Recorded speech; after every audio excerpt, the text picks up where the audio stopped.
Hey, what is going on, guys? This is your boy Az. We are back here. We're going to be doing a different spin on things here. I know I've had quite a few videos over the weekend here regarding the Blade Tower, but of course, as well, if you guys would have seen the title, you'll know that we can't really be sleeping on the breakers or the mighty characters anymore because we've already seen now with basically, especially right now with the Blade Tower going.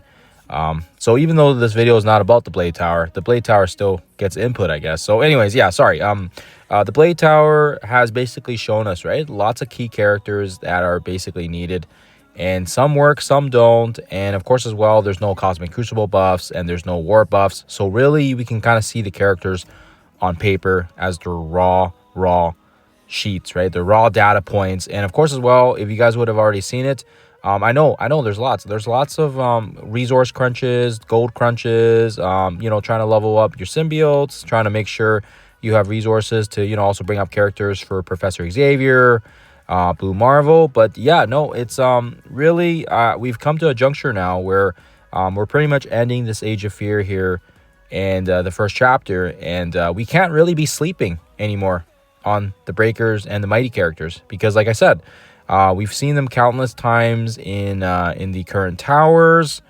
I've also seen the usage of Storm Mighty, and we've also seen the usage of Silver Surfer Breaker in Arena as well. Actually, I use him in Arena because his speed, right? His speed is fast. He's a 129 speed, so he's just a smidge faster than Professor X, and that allows him to be able to use that ability block on his special, and that actually cancels out Professor X. But so really, yeah, if Arena is not an incentive right now for you guys, then obviously think about all the other game modes, right? Whether it's War, because he's also a War character, and he's also quite good in Cosmic Crucible as well. He ability blocks the Phoenix Force, which is a top Cosmic Crucible team, and he does a very, very good job of delivering that ability block.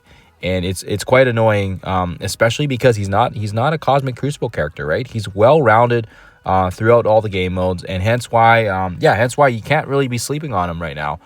It's also nice because if you guys have done the Surfer Breaker Scourges, and it's ending in a I think very soon here in a couple days, it's also really nice because you can get a 7 yellow on him, basically just from playing and getting on the milestones, right? So his star accessibility is actually pretty amazing, and the fact that his run came about 3 times, right? So I don't know what will happen after the chapter ends, but obviously they're gonna have to have some way for us to get him again, because they did the same thing with Quasar, Blastar, and Thunderstrike, right? And again, remember, right? Quasar was very, very impactful when he first came into the game, and he was basically unskippable.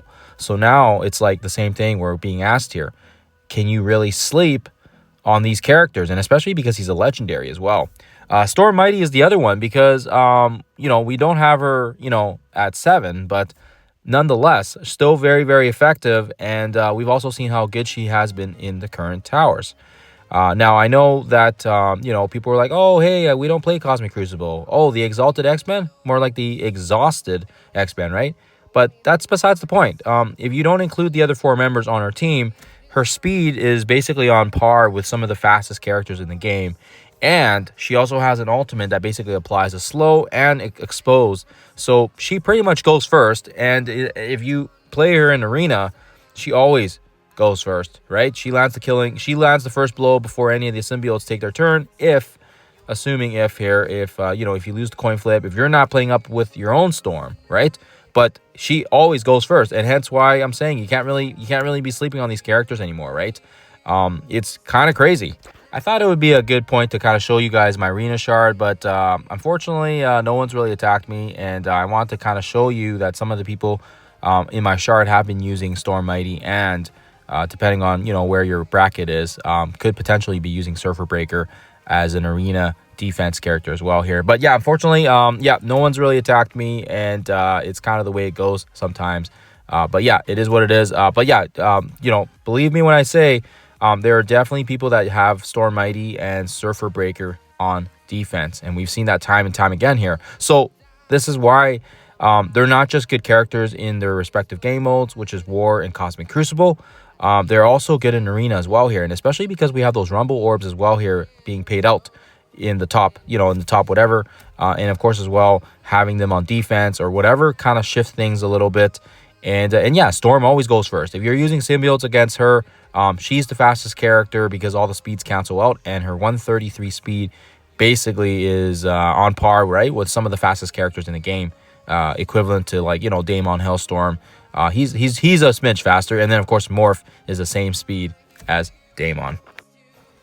Okay, so yeah, apologies on the arena side, but like I said, if you guys are crunch on resources and you guys don't have the training materials and the gold to build up these teams, you don't need to build the teams up. You just got to focus on their main characters, right? You go into their squads, and each of the respective squads has the their leader, right? Obviously the symbiote might be a different case here, is because Quicksilver and Null are both kind of they're kind of in that leader front.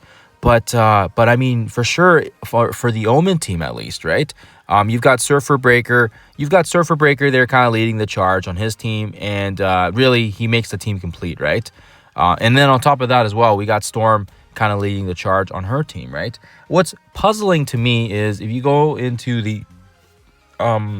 sorry, brain fart. Shadow Conclave, you'll see that it's also quite interesting because... despite the fact that they don't really have like a quote unquote leader, I would say out of the three teams there, out of all the new teams, Shadow Conclave was kind of a weird one because there wasn't really one character that kind of meshed them all together. It was all kind of like you kind of need them all together, sort of, kind of. And even right now, with the current tower that we have with Blade, I have found their performance to be quite lackluster. So it's just my personal take, and I haven't really used them as much as I would say I'd like to.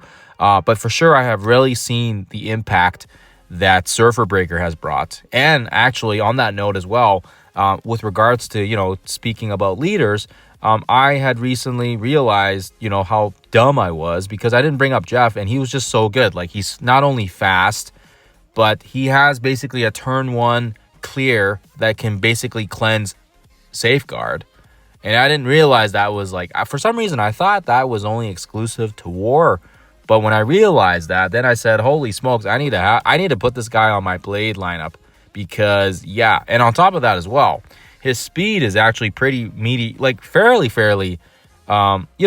decent, right? Considering the fact that he's supposed to be just, like this little jolly happy shark. But he basically has a turn one cleanse that can apply silence and disruption. And then by the time he can make it to his ultimate, I mean, yeah, he can attack all the enemies and basically apply defense down and trauma. So, I mean, yeah, a turn one cleanse of Safeguard and an ultimate that applies trauma and defense down. If you guys haven't built him up, I would highly recommend it. I'm kind of going through the redacted dimension right now to get his stars. So probably hopefully get him by 7 by the end of the week here, since I was cruising through it quite fast. Now, despite the fact that I'm telling you guys not to sleep on Surfer Breaker and Storm, also on that note is you guys don't need to bring up all the characters, right? Like, even look at my Retcon team here. You'll see that Jeff is basically the only one that's 110, right? Everybody else is kind of we had Deadpool leveled up because of the Best Buddies event, but She-Hulk and Squirrel Girl and Gwenpool are pretty mediocre. My Shadow Conclave is one where I would say I probably should not have invested as much resources as I did. Thanos is the only G20 there, and the other 4 are G19 respectively, but I probably didn't need to bring them up to 105, but there was that War Tower, and when they were actually on their own, right? If they were on the War Towers, they were actually fine, and we used them as well on the Quicksilver Tower. But having said that, now with regards to the Blade Tower, I've been finding their performance quite lackluster, and Scopely did mention that this team would be important for the Age of Fear, but they weren't really needed for the Surfer Breaker event, right? If you guys recall, we had the Daring Warriors, and I mean, the Daring Warriors literally just crushed it, right? They crushed the event. Where the heck are they? They literally crushed it, and we only had a 4-star Eclipse, and she did more than the Shadow Conclave did, and she was just awesome, right? Despite, only being 4 stars. But having said that now, yeah, the Shadow Conclave team, guys, have been very lackluster, especially for this Blade Tower. And it's actually been the Omen team that have been overperforming, right? Not only Surfer Breaker, but Ebony Maw here, even if you didn't have him leveled up, his ultimate basically applies the slow and the trauma, and it also reduces the speed bar. And he uses that basically on turn 1. So, I mean, even if you guys don't have him built up all the way, just get him up to, get him up to 80 or whatever, so he can use his ultimate, and then he can apply the trauma and stuff, right? Or Minerva even. She can do the spawn, the on-spawn revive, and then she has the health percentage damage as well here, right? We used her lots in the Dark Dimensions back in the old days, if you guys recall, but the Omen team has kind of been the ones that have been the game changers. And even actually, back to Cosmic Crucible, I mean, like for Storm as well. The other 4 members have been Storm has kind of been the biggest factor, and I probably shouldn't have built up my guys as much as they did. I've been farming their shards like crazy as well. But the thing is I was a big X-Men fan, and that was kind of more of a priority for me. But anyways, I'm sorry. I'm getting way off topic here. The important thing here I want to leave you guys with here is the fact that we've got basically the next age coming, or the next chapter for the age. And we've already seen now that Surfer Breaker and Storm have been quite heavily utilized for this Blade Tower. And then, of course, as well, we have this Sentry Challengers coming next week as well here, right? These are all the characters we're going to need for Sentry, right, to get his unlock. And again, surprise, surprise, right? We've got basically some of those key markers there. We got Null, we got Symbiote Quicksilver, and then, of course, as well, we've got Jeff, and then we've got Surfer Breaker, Storm, Mighty. So a lot of these key characters are coming back here, and sleeping on Storm and sleeping on Breaker, Surfer isn't going to be a smart move anymore. We need to start building these guys up, right? Especially right now, because we did our current run for the Blade Tower 7 to 12. And you guys will see here, like, yeah, we had to basically, if you want to get through the, the next 6 cells or the next 6 floors, we basically needed to have Surfer Breaker, and we needed to have Storm. You probably don't need the full Exalted X-Men here, but obviously their synergy was nice with each other. And then, of course, Fantastic Four is Fantastic Four.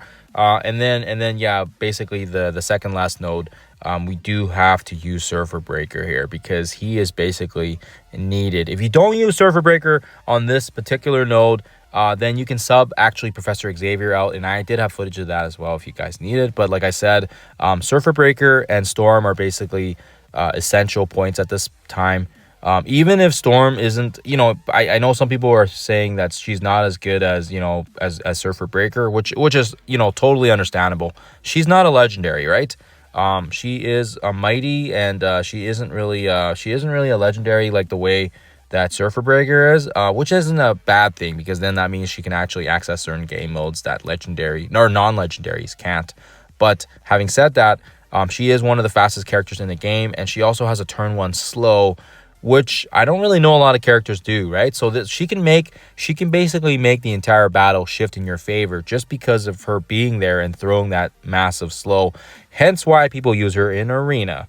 But having said that now, I would say Surfer Breaker, between the two of them, I would still probably prioritize the resources into him over her. So if you have resources right now, if you've got gold, pour that into Surfer Breaker. Don't sleep on these characters, guys. Of course, as well, Arena should always be your priority because training materials plus the new G21 materials is good. But obviously, pump everything you can into Quicksilver, into your Null, because they are very, very powerful characters. And yeah, they're basically going to be, they're going to be basically your main Arena meta teams, at least for the next good year and a bit, right? At least until we figure out what the next Arena meta is. But having said that now, yeah, you should not be sleeping on Storm. And there you guys have it. I basically wasted 15 minutes of your time here when I could have just said 2 sentences. Don't sleep on Surfer Breaker and Storm Mighty. So apologies there. We've got some tough floors coming up here in the weeks ahead. And so having those 2 characters is going to greatly help your guys' progress through this game mode. And of course as well, like I said already, it's going to definitely be a juggling act of resources and training materials. But start with those 2 key pieces and focus on the 2 of them before you start focusing on the teams itself, because they make that much of an impact. Other than that, guys, thank you for watching. Happy Sunday. I'll see you guys in.